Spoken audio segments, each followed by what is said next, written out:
Bapak Ibu, silakan untuk Ibu Ipa kami serahkan. Ya, terima kasih Pak Ngadi. Assalamualaikum warahmatullahi wabarakatuh dan selamat malam untuk Bapak Ibu sekalian. Jadi pada malam hari ini kita akan kembali membahas untuk pembahasan soal P3K untuk kompetensi teknis pengelola layanan operasional. Ya, jadi Bapak Ibu, seperti yang sudah disampaikan oleh Pak Ngadi tadi, untuk tupoksi atau kerja daripada pelaksana penata, pengelola, dan operator layanan operasional ini hampir sama ya Bapak Ibu ya. Jadi saling berkaitan. Jadi saya akan menjelaskan kembali kepada Bapak Ibu untuk tugas daripada pengelola layanan operasional ini. Bertugas untuk mengelola dan mengawasi jalannya operasional sesuai dengan kebijakan yang telah ditetapkan oleh penata ya Bapak Ibu ya. Jadi untuk siklus kerjanya itu ditetapkan dulu, dirancang dulu oleh penata, kemudian diawasi oleh pengelola dan langsung dikerjakan oleh operator di lapangan ya Bapak Ibu ya. Jadi itu penjelasan singkat untuk tugas daripada seorang pengelola layanan operasional. Jadi pada malam hari ini kita akan membahas 15 soal yang terkait dengan tugas daripada pengelola layanan operasional. Jadi kita langsung masuk saja Bapak Ibu untuk soal yang nomor satu. Jadi Bapak Ibu nanti silakan seperti biasa Bapak Ibu memberikan jawaban di kolom komentar ya Bapak Ibu ya terkait dengan soal yang kita bahas bersama-sama pada malam hari ini. Baik, untuk soal nomor satu, dalam mengelola logistik, seorang pengelola layanan operasional memutuskan untuk mengganti vendor utama bahan baku. Apa langkah pertama yang harus dilakukan sebelum membuat keputusan ini? Oke, Bapak Ibu, jadi yang ditanyakan di sini langkah pertamanya Bapak Ibu ya. Langkah pertama sebelum kita memutuskan mengganti vendor utama bahan baku ya Bapak Ibu ya. Jadi vendor ini adalah pihak jual yang menyediakan barang dan jasa ya Bapak Ibu ya untuk perusahaan kita dalam memproduksi barang. Jadi silakan Bapak Ibu lihat untuk setiap opsinya yang ada di sini mana kira-kira yang paling tepat dan masuk dalam memutuskan mengganti vendor ya. Kita lihat untuk opsi A-nya. Silakan Bapak Ibu berikan jawabannya di kolom komentar ya Bapak Ibu ya. Oke. Jadi untuk opsi A-nya Bapak Ibu di sini menegosiasikan harga dengan vendor baru. Untuk opsi B, menganalisis kinerja vendor lama melalui data historis. Opsi C-nya menandatangani kontrak dengan vendor baru. Opsi D, membandingkan portofolio vendor baru tanpa mempertimbangkan kinerja sebelumnya. Jadi Bapak Ibu sekali lagi, kalau bertemu dengan opsi yang seperti ini kita langsung eliminasi saja ya Bapak Ibu ya. Karena kalau kita melihat ini sudah pasti arahnya negatif, jadi kita langsung eliminasi. Untuk E-nya, menginstruksikan tim untuk segera mengubah jadwal pengiriman. Oke, mana kira-kira Bapak Ibu yang paling tepat untuk opsi pada langkah pertama yang harus kita lakukan untuk memutuskan sebelum mengganti vendor utama? Kira-kira mana Bapak Ibu? Jadi untuk opsi A ini Bapak Ibu, negosiasi harga dengan vendor baru ini Bapak Ibu merupakan langkah lanjutan ya Bapak Ibu ya. Karena kalau sebelum kita menegosiasikan harga pasti ada langkah utamanya dulu Bapak Ibu, yaitu apa? Kita harus lebih melibatkan analisis ya Bapak Ibu ya. Kira-kira ini tidak bukan salah tapi kurang tepat ya Bapak Ibu ya untuk opsi A-nya. Kalau opsi B, menganalisis kinerja vendor lama melalui data historis. Jadi kalau langkah ini Bapak Ibu bisa membantu kita memahami penyebab keputusan penggantian dan memastikan bahwa tindakan yang kita ambil itu berbasis data Bapak Ibu ya. Jadi kalau ini boleh masuk pada langkah pertama. Kalau kita lihat dulu opsi yang lainnya ya Bapak Ibu ya. Opsi C-nya menandatangani kontrak dengan vendor baru. Kalau untuk opsi C, ini sangat kurang tepat Bapak Ibu ya, karena menandatangani kontrak tanpa analisis eh, menyeluruh itu kita tidak bisa ya Bapak Ibu ya, karena menimbulkan resiko yang sangat besar. Kita coret ini Bapak Ibu. Opsi D kita sudah coret, jadi tinggal opsi E-nya. Opsi E-nya ini Bapak Ibu menginstruksikan tim untuk segera mengubah jadwal pengiriman. Jadi Bapak Ibu, perubahan jadwal pengiriman ini bukan langkah yang relevan sebelum memastikan vendor yang dipilih dapat memenuhi kebutuhan kita ya Bapak Ibu ya. Jadi ini sudah pasti kita harus coret. ya.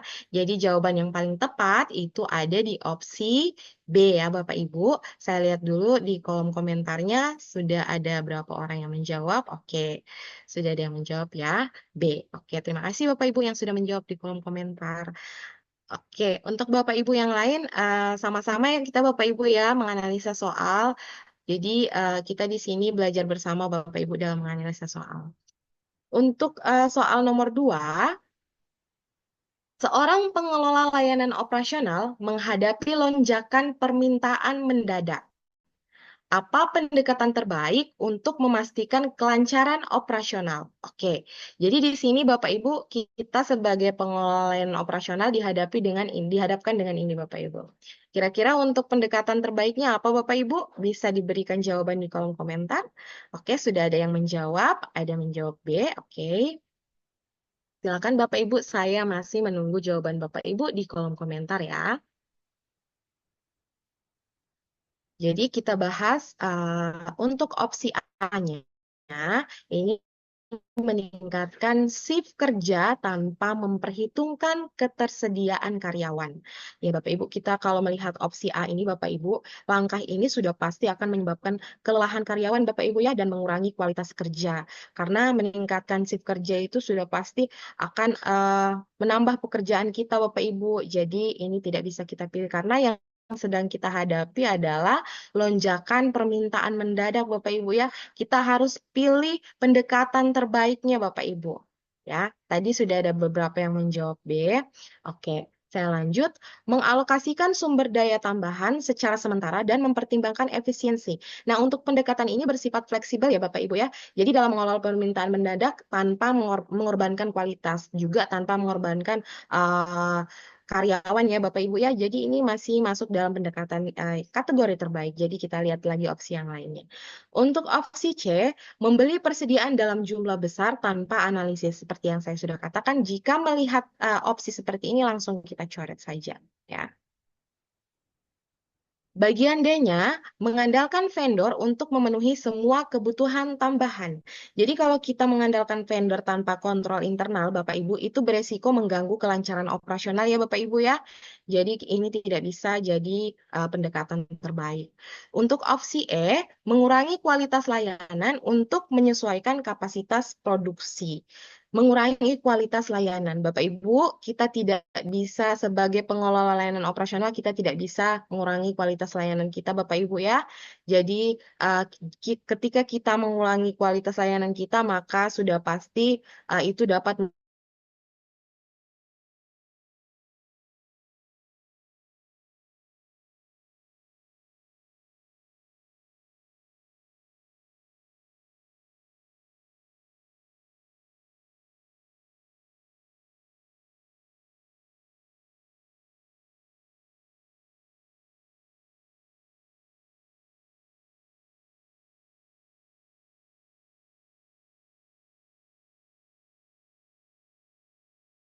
layanan operasional dapat meningkatkan efisiensi alur kerja di gudang. Oke, jadi yang ditanyakan di sini, bagaimana cara kita meningkatkan efisiensi alur kerja di gudang ya Bapak Ibu ya? Ingat di sini ada kata gudang. Jadi kita fokus pada opsi yang berkaitan dengan kinerja meningkatkan efisiensi di gudang ya Bapak Ibu ya. Sepertinya ini di manajemen persediaan. Ini berkaitan dengan manajemen persediaan. Oke, Bapak Ibu, silakan berikan jawabannya di kolom komentar sebelum kita bahas satu persatu untuk setiap opsinya. Oke, oke sudah ada yang menjawab. Opsinya tadi ada yang menjawab B. Kita tunggu lagi Bapak Ibu ya. Untuk Bapak Ibu yang lain mungkin masih sedang menganalisis soal, jadi silakan Bapak Ibu, saya masih menunggu jawaban di kolom komentar ya Bapak Ibu. Oke, untuk opsi A, mengurangi jumlah pekerja untuk menghemat biaya. Ini Bapak Ibu salah total ya. Kita tidak bisa melakukan ini karena langkah ini dapat memperburuk efisiensi jika tenaga kerja tidak mencukupi ya Bapak Ibu ya. Jadi walaupun tujuannya bagus untuk menghemat biaya, tapi tidak bisa kita lakukan itu Bapak Ibu karena mengurangi jumlah pekerja itu pasti akan memperburuk efisiensi alur kerjanya. Jadi kita tidak bisa pilih ini Bapak Ibu. Oke, untuk yang bagian B-nya, menggunakan teknologi seperti barcode dan sistem manajemen gudang atau WMS. Jadi Bapak Ibu saya jelaskan dulu untuk WMS ini apa. Jadi silakan Bapak Ibu simak supaya kedepannya bisa dijadikan referensi. Siapa tahu kedepannya Bapak Ibu dipertemukan dengan soal yang berkaitan dengan WMS. Jadi WMS ini adalah Warehouse Management System ya Bapak Ibu ya. Jadi untuk sistem ini itu adalah sistem yang dapat membantu mengelola gudang seperti mengurangi biaya limbah, kemudian meningkatkan produktivitas, serta mengurangi risiko kesalahan manusia. Ya, Bapak Ibu ya. Jadi itu fungsi daripada WMS. Jadi kalau ini bisa ya Bapak Ibu masuk karena kalau teknologi itu dapat membantu mengotomatisasi dan menyederhanakan proses ya Bapak Ibu ya agar dapat meningkatkan akurasi dan kecepatan. Jadi ini masuklah bagi untuk pilihan yang cukup bagus. Jadi tapi kita lihat dulu untuk opsi yang lainnya. Untuk opsi C-nya menghapus sistem inventaris untuk mempercepat proses. Jadi Bapak Ibu kalau tanpa sistem inventaris, kontrol barang akan kacau Bapak Ibu ya. Jadi kita tidak bisa pilih ini. Untuk bagian D, mengatur pengiriman secara manual. Jadi Bapak Ibu ini kurang tepat karena langkah ini cenderung tidak efisien dibandingkan otomatisasi. Ya Bapak Ibu, jadi kita tidak bisa pilih ini. Untuk opsi E sudah pasti tidak bisa kita pilih karena di sini tanpa penerapan teknologi. Jadi inspeksi manual itu Bapak Ibu tidak cukup untuk meningkatkan efisiensi secara signifikan ya Bapak Ibu ya. Jadi kita tidak bisa pilih untuk opsi yang E. Untuk opsi yang paling tepat itu bisa kita pilih adalah menggunakan teknologi seperti barcode dengan sistem manajemen gudang. Jadi Bapak Ibu, sistem ini bisa membantu kita Bapak Ibu, teknologi seperti ini Bapak Ibu bisa sangat-sangat membantu kita dalam menyederhanakan proses ya Bapak Ibu ya untuk meningkatkan efisiensi alur kerja kita. Jadi pilihan yang tepat itu ada di opsi B ya Bapak Ibu ya. Oke, kita lanjut untuk soal nomor 4. Dalam situasi gangguan distribusi akibat cuaca ekstrim, apa langkah terbaik untuk dilakukan oleh pengelola layanan operasional? Oke, di sini situasinya gangguan distribusi akibat cuaca ekstrim, Bapak Ibu. Mana kira-kira Bapak Ibu jawaban yang tepat Bapak Ibu? A. Menghentikan semua pengiriman hingga cuaca membaik. B. Menyusun ulang jadwal pengiriman dan memberitahu pelanggan. C. Membatalkan kontrak dengan pihak ketiga terkait logistik. D. Membebankan biaya tambahan kepada pelanggan akibat keterlambatan. Ini tidak bisa kita pilih, langsung kita coret saja. E. Mengabaikan gangguan, tetap profesional dan melanjutkan operasi seperti biasa. Mana Bapak Ibu yang paling tepat? Oke, sudah ada yang menjawab, ada yang menjawab B. Oke, saya masih menunggu jawaban Bapak Ibu di kolom komentar.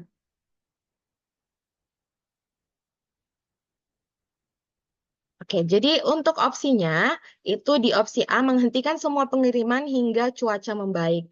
Ini walaupun bisa dikategorikan sebagai langkah baik juga Bapak Ibu ya supaya tidak menimbulkan risiko, tapi Bapak Ibu ini kurang tepat.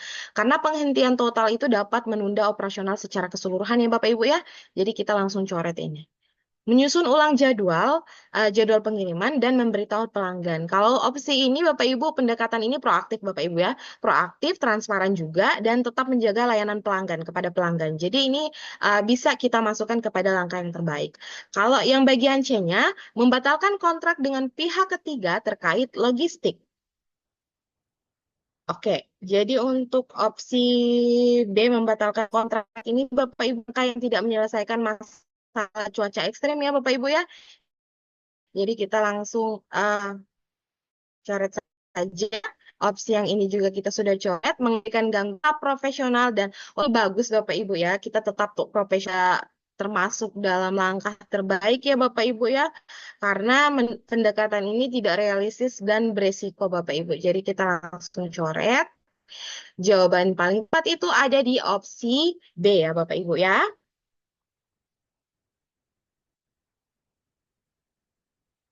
Baik Bapak Ibu bisa dipahami ya untuk penjelasannya Bapak Ibu ya. Oh, ada yang menjawab E. Oke. Tadi sudah saya jelaskan ya untuk opsinya, walaupun di opsi E itu mengabaikan gangguan, tetap profesional tapi tidak bisa kita mengabaikan gangguannya karena itu bisa beresiko ya. Oke, itu untuk soal nomor 4 ya. Baik, kita masuk pada soal nomor 5. Oke. Soal nomor 5, apa indikator keberhasilan utama dari pengelolaan rantai pasokan dalam operasional? Oke, Bapak Ibu. Bisa Bapak Ibu lihat di sini untuk opsinya A, tingginya jumlah persediaan di gudang. B, kepuasan pelanggan terhadap ketepatan waktu pengiriman. C, banyaknya mitra vendor yang bekerja sama. D, rendahnya biaya yang dihabiskan untuk tenaga kerja. E, meningkatkan kapasitas produksi tanpa memperhitungkan permintaan. Mana kira-kira Bapak Ibu jawabannya? Oke, sudah ada yang memberikan jawaban. Oke, jadi saya bahas satu persatu ya Bapak Ibu ya. Jadi rantai pasokan ini Bapak Ibu seperti penjelasan yang sudah pernah saya jelaskan. Jadi kalau rantai pasokan ini Bapak Ibu adalah proses bisnis Bapak Ibu ya. Jadi proses bisnis untuk meningkatkan nilai tambah bahan baku atau produk kita sebelum kita salurkan kepada konsumen ya Bapak Ibu ya. Oke, jadi untuk opsi A-nya ini sangat kurang tepat Bapak Ibu ya, karena banyaknya stok itu tidak mencerminkan keberhasilan jika tidak sesuai kebutuhan. Kita langsung coret saja opsi A-nya. Untuk opsi B, kepuasan pelanggan terhadap ketepatan waktu pengiriman. Opsi ini Bapak Ibu adalah indikator yang bisa mencerminkan keberhasilan pengelolaan rantai pasokan Bapak Ibu ya. Karena kalau misalkan nilai kualitasnya bagus, kemudian pelanggan itu puas, berarti kita bisa lihat untuk indikator keberhasilan utamanya itu berhasil ya Bapak Ibu ya. Ini kita langsung masuk pada jawaban karena memang rantai pasokan ini berkaitan dengan kepuasan konsumen ya Bapak Ibu ya. Jadi tidak berkaitan dengan vendor, juga tidak berkaitan dengan rendah biaya tenaga kerja, dan tidak meningkatkan kapasitas produksi, apalagi tanpa memperhitungkan permintaan. Kita langsung coret. Jadi opsi yang paling tepat itu ada di opsi B ya Bapak Ibu ya. Itu untuk soal nomor 5. Oke Bapak Ibu bisa dipahami ya Bapak Ibu ya untuk penjelasan saya ya. Kita akan lanjut di soal nomor 6. Seorang pengelola layanan operasional ingin meningkatkan kecepatan produksi tanpa menurunkan kualitas. Apa strategi yang paling efektif? Oke, kira-kira mana Bapak Ibu yang bisa masuk pada strategi yang paling efektif di sini? Kita lihat dari opsinya, kita langsung eliminasi untuk opsi-opsi yang tidak bisa kita jadikan jawaban. Ini langsung kita coret Bapak Ibu ya. Mengurangi jumlah langkah dalam proses produksi tanpa analisis. Mengabaikan standar, langsung kita coret juga. Oke, jadi opsinya tinggal A, B, C. Oke, jadi sudah ada yang menjawab B. Untuk opsi A, mempercepat proses dan mengurangi kontrol kualitas. Mengurangi kontrol kualitas. Jadi ini kalau kita kurangi kontrol kualitasnya pasti bisa mengakibatkan produk cacat. Kemudian itu bisa merugikan perusahaan dalam jangka panjang. Kita coret untuk opsi ini. Opsi B-nya, menggunakan otomatisasi dalam lini produk. Oke, jadi lini produk ini Bapak Ibu adalah tempat kegiatan produksi Bapak Ibu ya, yang melibatkan kombinasi tindakan manusia dan mesin untuk memproduksi barang ya Bapak Ibu ya. Jadi ini strategi yang bagus untuk meningkatkan kecepatan. Tapi kita lihat dulu opsi yang bagian C-nya. Memperkerjakan lebih banyak tenaga kerja manual. Kurang tepat Bapak Ibu ya, karena menambah tenaga kerja manual itu tidak selalu efisien Bapak Ibu, karena dapat meningkatkan biaya tanpa jaminan kualitas yang stabil. Jadi kita langsung coret yang ini. Yang paling tepat adalah menggunakan otomatisasi. Karena kalau kita sudah pakai sistem otomatis, pasti dapat meningkatkan kecepatan Bapak Ibu ya. Kita dapat dibantu dengan teknologi otomatis itu sangat membantu kita untuk meningkatkan kecepatan produksi. Jawaban yang paling tepat ada di opsi D. Oke, Bapak Ibu, kita lanjut ya, Bapak Ibu ya, di soal nomor 7. Oke, ini soal nomor 7-nya. Dalam analisis risiko operasional, apa yang harus dilakukan Apa yang harus menjadi prioritas utama pengelolaan layanan operasional? Oke, di sini kita lihat analisis resiko operasional. Apa yang harus menjadi prioritas utamanya, Bapak Ibu? Jadi kita lihat opsinya Bapak Ibu ya. Ini prioritas utama ya Bapak Ibu ya dalam analisis resiko operasional. Kira-kira apa yang menjadi prioritas utamanya Bapak Ibu di sini? Silakan Bapak Ibu berikan jawabannya di kolom komentar ya. Kita kita eliminasi saja ya Bapak Ibu ya untuk opsi-opsi yang tidak bisa kita gunakan. Menunda produksi hingga resiko dapat dihindari sepenuhnya. Untuk opsi ini Bapak Ibu tidak tepat ya. Jadi ini bisa menimbulkan kerugian. Kemudian, mengurangi pengeluaran operasional untuk menutupi kerugian. Ini juga tidak tepat karena mengurangi pengeluaran itu Bapak Ibu tanpa strategi apalagi itu seringkali hanya menjadi solusi sementara ya Bapak Ibu ya. Jadi kita tidak bisa pilih. Saya lihat dulu sudah adakah yang menjawab? Oke, sudah ada yang menjawab. Menjawab B. Untuk opsi A-nya, itu kita lihat meningkatkan produksi untuk mengimbangi potensi kerugian. Kalau kita tingkatkan produksi, Bapak Ibu, tanpa menangani risiko, itu dapat memperparah masalah ya, Bapak Ibu ya. Jadi kita tidak bisa meningkatkan produksi tanpa kita melihat ini dulu, Bapak Ibu, analisis risikonya. Jadi kita langsung coret ini. Mengidentifikasi risiko kritis dan menyusun rencana mitigasi. Ya, Bapak Ibu. Jadi untuk ini Bapak Ibu, ini opsi ini itu adalah sebuah strategi prioritas yang kita lakukan. Jadi kita fokus pada risiko utama, kemudian untuk perusahaan itu dapat mengurangi dampak signifikan ya Bapak Ibu ya melalui mitigasi yang terencana. Jadi ini bisa kita lakukan sebagai prioritas utamanya. Kita jadikan prioritas utamanya ya Bapak Ibu ya dalam menganalisis karena kita di sini diminta menganalisis berarti kita harus mengidentifikasi risiko kritis apa saja Bapak Ibu. Kemudian kita susun rencananya ya. Ini paling tepat. Kalau mengabaikan sudah pasti itu jawabannya salah ya Bapak Ibu ya. Jadi itu untuk soal nomor 7-nya, opsi yang paling tepat ada di opsi B ya Bapak Ibu ya. Itu untuk opsinya. Oke Bapak Ibu, sekarang kita sudah masuk pada soal nomor 8. Bisa dipahami ya Bapak Ibu ya untuk penjelasan saya dari soal nomor 1 sampai nomor 7. Baik, kita masuk pada soal nomor 8. Bagaimana pengelola layanan operasional dapat memanfaatkan data historis untuk meningkatkan layanan. Oke, kira-kira kita sebagai seorang pengelola layanan operasional dapat memanfaatkan data historis itu untuk meningkatkan layanan apa kira-kira Bapak Ibu? Kita lihat opsinya di sini Bapak Ibu, mana kira-kira yang paling tepat? Layanan mana kira-kira yang paling tepat? Oke, silakan Bapak Ibu jawab di kolom komentar. Oke, sudah ada yang menjawab. Untuk opsinya, jadi untuk opsi A, menggunakan data untuk memahami tren operasional dan memprediksi kebutuhan. Untuk opsi ini Bapak Ibu, jadi data historis itu Bapak Ibu dapat membantu kita dalam memahami pola yang mendukung perencanaan strategis ya Bapak Ibu ya, dan prediksi operasional. Nah, di sini Bapak Ibu, ketika kita menggunakan data untuk memahami tren operasional, kita dapat memprediksi kebutuhan apa saja Bapak Ibu untuk meningkatkan layanan kita ya Bapak Ibu ya.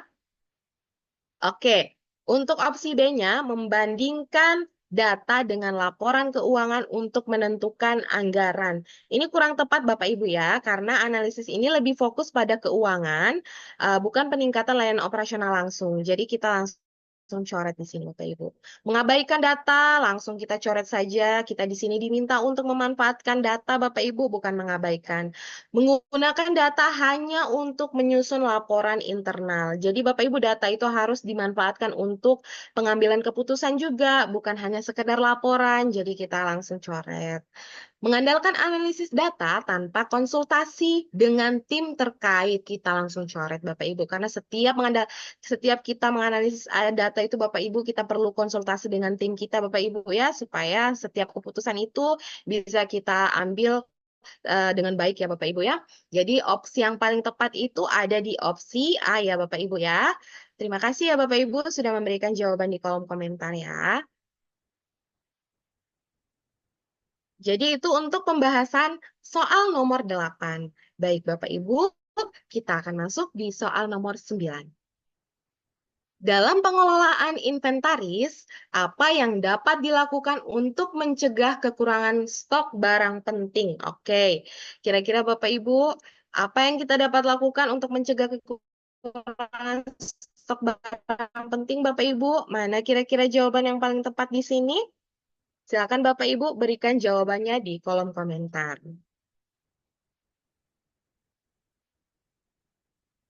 Oke, sudah ada yang menjawab. Untuk opsi A, membeli stok dalam jumlah besar tanpa memperhatikan biaya penyimpanan. Oke, kita langsung coret Bapak Ibu. Kalau kita melakukan ini sudah pasti akan menyebabkan kerugian ya Bapak Ibu ya. Untuk opsi B, menggunakan sistem inventaris berbasis permintaan real time.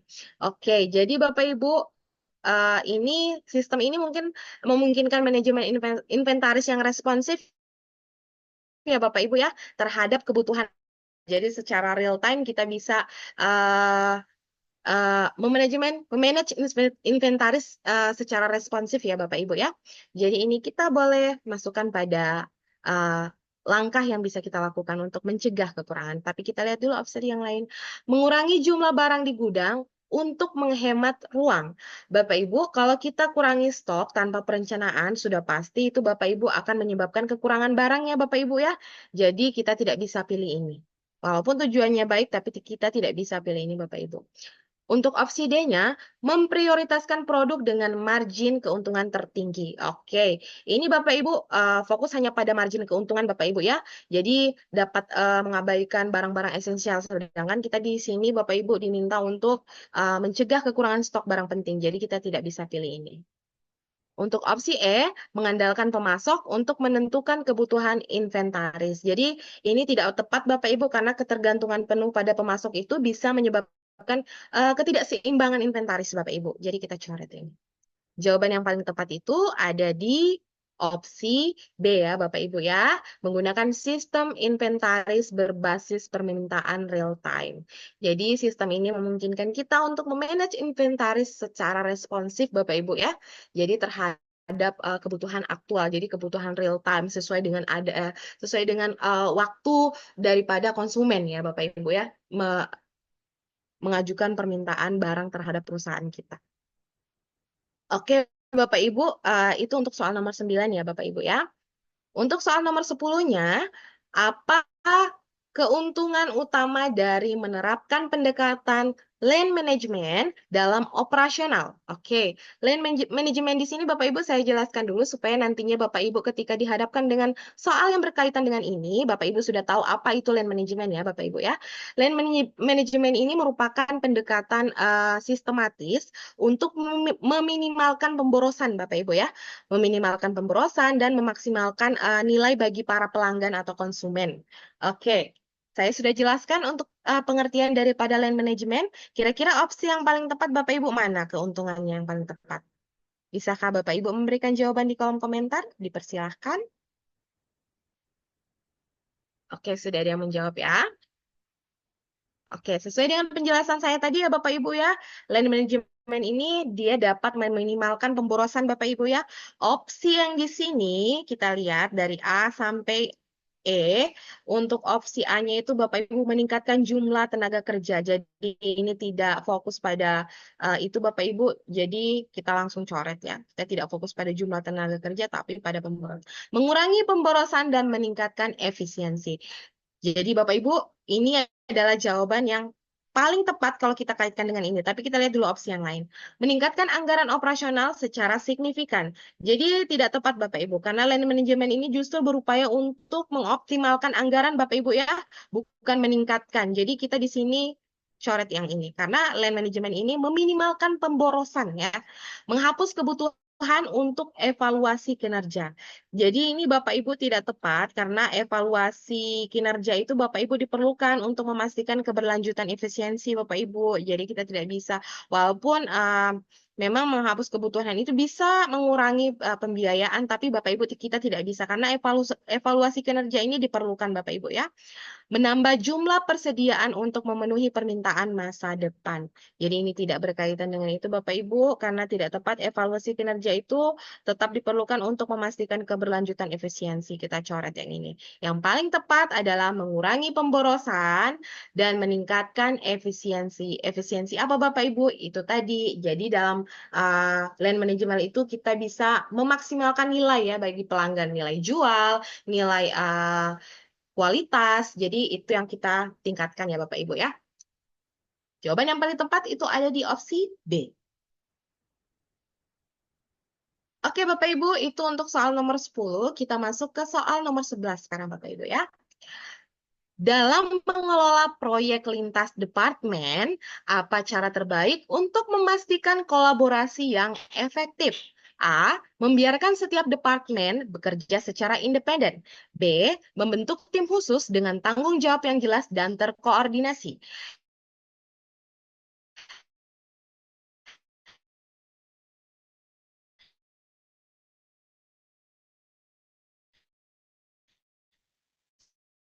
C. Menyerahkan ruang lingkup proyek untuk dari tim saat proyek. Oke, ini langsung kita coret saja Bapak Ibu. Kita tidak bisa mengabaikan feedback dari tim ya Bapak Ibu, karena itu sangat kita perlukan untuk kerja sama tim yang baik ya Bapak Ibu ya. Untuk opsi E-nya.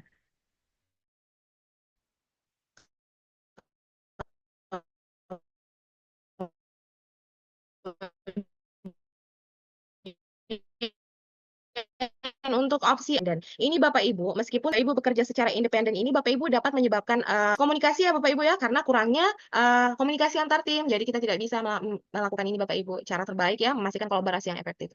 Membentuk tim khusus dengan tanggung jawab yang jelas dan terkoordinasi.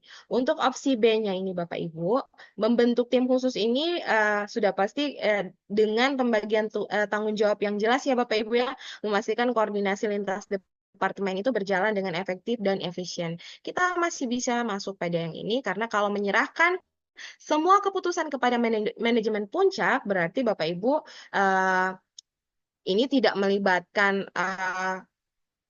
tim ya Bapak Ibu ya. Kita tidak bisa pilih ini karena semua keputusan itu kita serahkan ke manajemen puncak. Jadi kita tidak bisa pilih ini. Mengurangi ruang lingkup proyek untuk memudahkan eksekusi. Kalau untuk opsi D-nya, meskipun penyederhanaan ruang lingkup itu dapat mengurangi apa ya kompleksitas ya Bapak Ibu ya, tapi hal ini tidak sesuai dengan tujuan utama proyek ya Bapak Ibu. Jadi kita tidak bisa pilih ini. Jadi cara yang terbaik untuk memastikan kolaborasi yang efektif itu Bapak Ibu, kita bentuk tim khusus dengan tanggung jawab yang jelas, kemudian secara terkoordinasi. Jadi dengan cara ini bisa kita pastikan bahwa kolaborasi itu bisa terlaksana secara efektif ya Bapak Ibu ya. Opsi yang paling tepat ada di opsi B.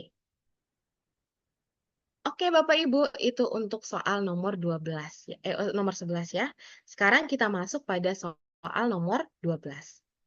Bagaimana seorang pengelola layanan operasional dapat memastikan bahwa kebijakan baru diterapkan secara efektif? Oke, ini Bapak Ibu kita harus memastikan bahwa kebijakan baru itu diterapkan secara efektif. Mana kira-kira Bapak Ibu yang paling tepat untuk opsinya di sini? Silakan Bapak Ibu berikan jawaban di kolom komentar. Untuk opsi A, melibatkan karyawan dalam proses implementasi dan memberikan pelatihan. Opsi B, membuat kebijakan tanpa konsultasi tim. Kita langsung coret ini Bapak Ibu. Memperkenalkan kebijakan secara mendadak tanpa persiapan. Ini tidak bisa kita pilih ya Bapak Ibu ya. Karena kalau kita memperkenalkan kebijakan tanpa persiapan itu Bapak Ibu, pelaksanaan tanpa persiapan pasti beresiko ya Bapak Ibu ya, yang menimbulkan kebingungan pastinya. Jadi kita tidak bisa pilih yang ini. Mengendalikan manajemen puncak untuk memastikan kepatuhan. Jadi ini Bapak Ibu jawabannya dia ini cukup tepat Bapak Ibu, tapi tidak tepat ya. Kita cari jawaban yang paling tepat Bapak Ibu. Karena dukungan manajemen puncak itu penting Bapak Ibu, tapi tidak cukup untuk memastikan implementasi yang efektif Bapak Ibu. Jadi kita coret yang ini. Mengabaikan umpan balik karyawan setelah implementasi. Kita langsung coret yang ini Bapak Ibu. Jadi kalau kita lihat di sini cara kita memastikan cara yang paling tepat itu adalah melibatkan karyawan dalam proses implementasi dan memberikan pelatihan. Karena keterlibatan dan pelatihan karyawan itu memastikan pemahaman yang baik ya Bapak Ibu ya dalam penerapan kebijakan secara optimal. Jadi ini jawaban yang paling tepat Bapak Ibu untuk nomor 12-nya ya. Oke, sudah memang ada Bapak Ibu menjawab opsi A ya. Oke, Bapak Ibu, kita masuk di soal nomor 13 ya, Bapak Ibu ya. Apa langkah terbaik untuk menangani penurunan produktivitas di Departemen Operasional? Oke, mana kira-kira Bapak Ibu langkah terbaik untuk menangani penurunan produktivitas di sini? Kita lihat opsinya Bapak Ibu, mengurangi jumlah karyawan untuk menghemat biaya. Jadi kalau kita kurangi apa namanya jumlah karyawan, ini Bapak Ibu cukup tepat ya. Namun tanpa analis akar masalah, langkah ini Bapak Ibu dapat memperburuk situasi Bapak Ibu. Jadi walaupun maksudnya kita tujuannya baik untuk menghemat biaya, tapi kalau kita kurangi jumlah karyawan tanpa kita tahu akar masalah dari penurunan produktivitas ini, Bapak Ibu, itu pasti akan dapat menimbulkan masalah ya Bapak Ibu ya. Kita coret yang ini. Opsi B, menganalisis akar penyebab masalah produktivitas dan memberikan solusi spesifik. Oke, jadi di sini kita diminta untuk menangani penurunan produktivitas. Kemudian jawab di opsi B, menganalisis akar penyebab masalah produktivitas. Kenapa sampai bisa turun ya produktivitas kita? Kemudian memberikan solusi yang spesifik. Ini kategori jawaban yang baik, karena Bapak Ibu, untuk opsi B ini Bapak Ibu, kita bisa melakukan analisis secara lebih mendalam untuk memberikan solusi yang relevan ya Bapak Ibu ya, yang dapat diterapkan untuk meningkatkan produktivitas kita secara berkelanjutan ya Bapak Ibu ya. Jadi opsi ini paling tepat karena menambahkan lebih banyak jam kerja tanpa kompensasi tambahan itu tidak bisa Bapak Ibu ya. Itu tidak bisa dimasukkan kepada langkah terbaik karena kalau kita lakukan itu dapat menyebabkan kelelahan Bapak Ibu ya dan penurunan sudah pasti karyawan tidak semangat dalam bekerja karena tambahan jam kerja, kemudian tidak diberikan kompensasi tambahan. Kemudian untuk opsi D, mengabaikan masalah. Oke, kita langsung coret karena di sini kita diminta untuk menangani. Kalau kita abaikan, itu bukan langkah yang terbaik. Mengurangi standar kerja untuk mempermudah pencapaian target.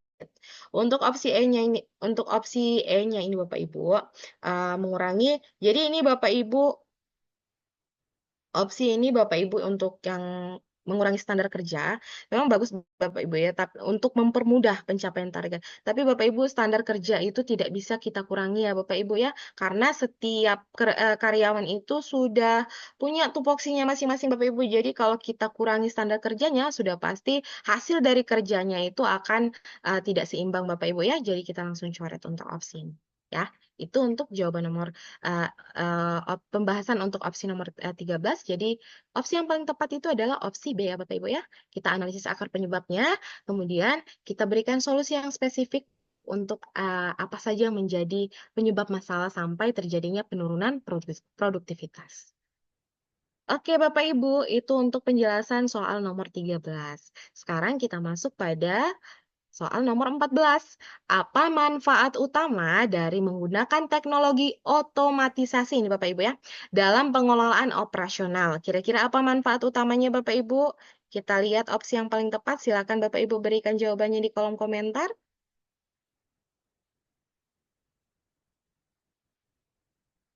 Opsi A, mengurangi keterlibatan manusia dalam semua proses. Opsi B, meningkatkan efisiensi dan akurasi dalam proses kerja. Kemudian, opsi C meningkatkan biaya operasional secara signifikan. Opsi D menggantikan semua pekerja manual tanpa mempertimbangkan dampak sosial. Kita langsung coret ini Bapak Ibu, karena kita tidak bisa menggantikan semua pekerja ya Bapak Ibu ya. Menyederhanakan proses tanpa analisis mendalam, ini juga kita tidak bisa ya Bapak Ibu ya. Kita harus melakukan analisis dulu Bapak Ibu. Kemudian kita lakukan apa saja yang bisa menyederhanakan proses kita untuk dalam pengelolaan operasionalnya. Kita lihat opsi A, B, C. Mana kira-kira Bapak Ibu yang paling tepat? Untuk opsi A-nya, mengurangi keterlibatan manusia dalam semua proses ini Bapak Ibu cukup tepat karena kita gunakan teknologi ya Bapak Ibu otomatis. Tapi pengurangan keterlibatan manusia ini harus tetap memperhatikan apa Bapak Ibu? Keseimbangannya. Kita walaupun menggunakan teknologi otomatisasi, teknologi canggih, tapi kalau kita tidak memperhatikan keseimbangan, sudah pasti kinerja yang untuk pengelolaan operasional itu tidak akan berjalan dengan baik, Bapak Ibu ya. Kita coret ini. Meningkatkan efisiensi dan akurasi proses kerja. Untuk opsi B, ini Bapak Ibu, ini adalah tujuan utama dari penerapan teknologi. Jadi meningkatkan efisiensi dan akurasi. Jadi selain ada pekerja manual, kita juga butuh teknologi otomatis Bapak Ibu yang bisa menyederhanakan proses kerja kita Bapak Ibu. Jadi kita langsung pilih opsi. Karena meningkatkan biaya operasional secara signifikan ini Bapak Ibu sangat tidak tepat karena meningkatkan biaya tidak selaras dengan tujuan utama otomatisasi Bapak Ibu ya. Kita langsung coret ini. Opsi yang paling benar itu adalah di opsi B ya Bapak Ibu ya. Untuk soal nomor 14. Baik Bapak Ibu, kita masuk pada soal terakhir untuk soal pengelola layanan operasional. Dalam evaluasi efisiensi rantai pasokan, apa metrik yang paling relevan untuk dianalisis? Oke Bapak Ibu, jadi metrik ini Bapak Ibu adalah pengukuran kuantitatif ya Bapak Ibu ya, seperti rata-rata, rasio, atau persentasi. Nah kira-kira Bapak Ibu, kalau kita dalam evaluasi efisiensi rantai pasokan, mana kira-kira Bapak Ibu di sini yang paling tepat kita hitung secara penghitungan pengukuran kuantitatif? Opsi A, jumlah produk gagal dalam proses produksi. Opsi B, waktu siklus dari pengadaan hingga pengiriman. Opsi C, total anggaran pemasaran perusahaan. Opsi D, jumlah laporan keluhan pelanggan. Opsi E, persentase rotasi karyawan di Departemen Logistik. Oke, Bapak Ibu, mana jawaban yang paling tepat di sini? Sudah ada yang menjawab, ada yang menjawab B. Silakan Bapak Ibu analisa lagi soalnya, kemudian berikan jawabannya di kolom komentar. Jadi Bapak Ibu, rantai pasokan ini sekali lagi ini adalah proses bisnis Bapak Ibu ya yang menghubungkan berbagai pihak untuk meningkatkan nilai tambah, bahan baku atau produk kita sebelum kita salurkan kepada konsumen. Nah, Bapak Ibu kira-kira untuk menilai efisiensi rantai pasokan kira-kira Bapak Ibu mana yang paling tepat kalau kita lihat definisi dari rantai pasokannya ini Bapak Ibu? Oke, sudah ada yang menjawab ya. Jadi untuk A, jumlah produk gagal dalam proses produksi. Jadi ini Bapak Ibu cukup tepat karena produk gagal itu juga termasuk dalam apa namanya analisis nilai bahan baku ya Bapak Ibu ya, nilai produksi. Tapi Bapak Ibu untuk opsi ini produk gagal itu dapat mempengaruhi rantai pasokan, tapi bukan metrik utama Bapak Ibu. Jadi kita tidak bisa pilih ini ya. Kemudian yang kedua, waktu siklus dari pengadaan hingga pengiriman. Untuk opsi B, ini Bapak Ibu mencerminkan efisiensi operasional secara keseluruhan, ya Bapak Ibu ya. Jadi mulai dari nilai tambah, bahan baku, atau produknya itu masuk di sini Bapak Ibu, waktu siklus ini. Jadi ini bisa kita kategorikan sebagai apa yang bisa dinilai metrik ya, paling relevan. Kemudian C, total anggaran pemasaran perusahaan. Ini sangat tidak tepat Bapak Ibu, karena anggaran pemasaran tidak relevan untuk mengevaluasi rantai pasokan ya Bapak Ibu ya, kita coret. Untuk opsi D-nya, jumlah laporan keluhan pelanggan. Opsi D ini tidak tepat Bapak Ibu, karena ini merupakan indikator hasil akhir, bukan efisiensi rantai pasokan secara langsung. Jadi kita langsung coret di sini. Presentasi rotasi karyawan di Departemen Logistik. Untuk opsi E, ini kurang tepat. Meskipun penting Bapak Ibu ya presentasi rotasi karyawan, tapi ini bukan metrik utama dari efisiensi rantai pasokan. Karena metrik utamanya itu ada Bapak Ibu adalah waktu siklus dari pengadaan hingga pengiriman. Karena ini mencakup keseluruhan daripada efisiensi operasional ya Bapak Ibu ya. Mulai daripada meningkatkan nilai tambah, bahan baku atau produk dari pengadaan hingga pengirimannya Bapak Ibu ya. Jadi jawaban yang paling tepat itu ada di opsi B. Ya, tadi saya lihat Bapak Ibu sudah ada yang menjawab B ya di kolom komentar. Jadi itu untuk ke-15 soal yang sudah kita bahas pada malam hari ini ya Bapak Ibu ya tentang tugas-tugas daripada pengelola layanan operasional. Jadi sekali lagi Bapak Ibu, ketika Bapak Ibu melihat mungkin ada kesamaan antara penata, pengelola, dan operator karena memang Bapak Ibu untuk tugas dan tupoksi daripada ketiga pelaksana ini sama ya Bapak Ibu, saling berkaitan satu sama lain. Jadi penata tugasnya merancang, pengelola itu mengawasi, kemudian yang mengerjakan langsung di lapangan adalah operator ya Bapak Ibu ya. Jadi ketiga pelaksana ini saling berkaitan. Tugasnya itu saling berkaitan satu sama lain di dalam suatu instansi atau perusahaan. Ya, Bapak Ibu, itulah ke-15 soal yang sudah kita bahas pada malam hari ini. Terima kasih Bapak Ibu untuk waktunya pada malam hari ini. Semoga penjelasan untuk pembahasan soal ini bermanfaat dan bisa membantu Bapak Ibu dalam menjawab soal-soal P3K pada hari Bapak Ibu ujian. Jadi tetap semangat untuk Bapak Ibu, tetap sama-sama belajar, tetap memperhatikan soal-soal yang sudah kita bahas pada pertemuan sebelumnya dan pertemuan kali ini. Semoga bisa menjadi referensi Bapak Ibu sebagai bahan pembelajaran Bapak Ibu juga ya dalam menjawab soal-soal nanti. Oke Bapak Ibu, sekian untuk pembahasan soal pada malam hari ini. Semoga bermanfaat, tetap semangat, tetap belajar. Semoga kita bisa dipertemukan lagi untuk pertemuan berikutnya agar kita bisa membahas soal-soal pengelola layanan operasional secara lebih mendalam berdasarkan kisi-kisi terbaru ya Bapak Ibu ya. Nanti pasti akan disampaikan oleh Pak Ngadi kalau sudah ada kisi-kisi terbaru, kemudian kita akan membahas bersama untuk soal pengelola layanan operasional secara lebih konkret dan secara lebih mendalam. Terima kasih, saya mohon undur diri. Wassalamualaikum warahmatullahi wabarakatuh. Salam P3K. Waalaikumsalam. Makasih Ibu Iva dan untuk Bapak Ibu semua nanti terkait dengan kisi-kisi ditunggu ya di info di grup karena memang kami juga lagi menunggu kisi-kisi. Nah, untuk Bapak Ibu semua, terima kasih. Selamat malam. Semoga sehat selalu. Semoga lulus P3K di tahun 2024. Nanti rekaman akan dikirim ya. Oke, Bapak Ibu, izin keluar ya. Salam sehat untuk kita semua.